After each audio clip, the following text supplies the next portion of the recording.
And there's a DIY version of this. And the way it works is that you get your team together and you analyze the 5 dimensions of analysis that we will tend to look at. And you can bucket those as capabilities, customers, context, competition, and culture. But like to get your team together and like have a serious conversation, like what do we do? What do we really do? If we had to explain it to a 12-year-old, what do we do? What skills or capabilities enable this, etc. That's the capabilities discussion. And you write those on, we use one of those big sticky, you can get those things at Staples that like are like a giant Post-it note.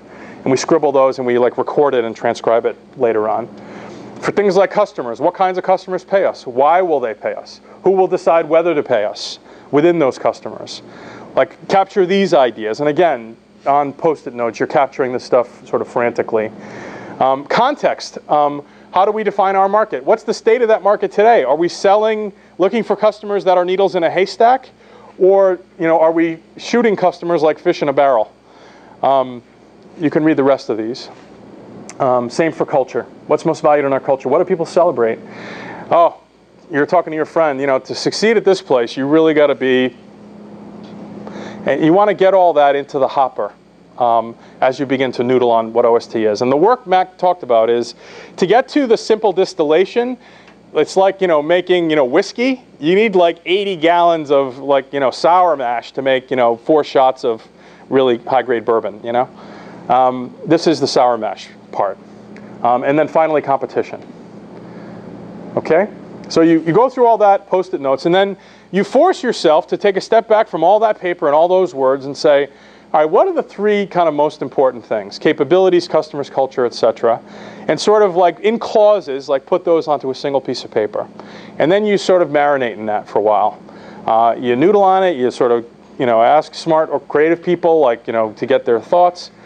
And the idea is that you get down to some insights. And the way we develop OST candidates is, well, it's very unscientific, but the way that I would recommend that normal people would do that, as opposed to crazy people like we have, would be these 2 questions. How would you describe the rational associations you most want for your target prospects? Okay, so you're looking at that piece of paper, it's got all that stuff, context, the 3 salient points in each of those areas. When you look down on that holistically, if you could make someone like associate your company with a single rational idea in the context of all that stuff that would serve your business interests, what would that rational idea be? And then you ask the same thing from an emotional standpoint. How would you describe the emotional responses you want most from your target prospects? And after you figure out those, then you've decided on a word space. So like, you may have said control. And around control are a whole bunch of other words like confidence and power and empower and a whole bunch of other sort of ideas in there.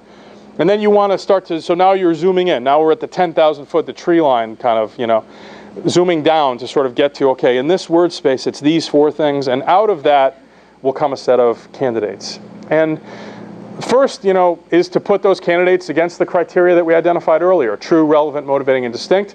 Rank them. Sum them up and see where you get to. This will not be the answer. It's just input. At the end of the day, the answer is a judgment. And what you do is you have to decide. And you have to commit to that as a team. And what I would say is the really good news, to sort of unsell what we do at some level, but the really good news is that you get 80% of the value from an OST as you do from the OST. Okay, what I mean by that is it's very hard to find the perfect thing.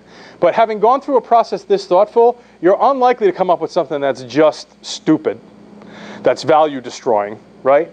But getting your whole team aligned around that idea, getting everyone pulling the rope in that same direction, is bound to improve your quality of execution in ways that yield a superior result, even if the strategy is off by, because you're not going to be off by 90 degrees, right? You're not going to go east when you should have gone north. You're going to be off, 30 degrees, and you'll course correct because you're an entrepreneur. So the process isn't really about like finding this holy grail answer that's going to change everything. It's just about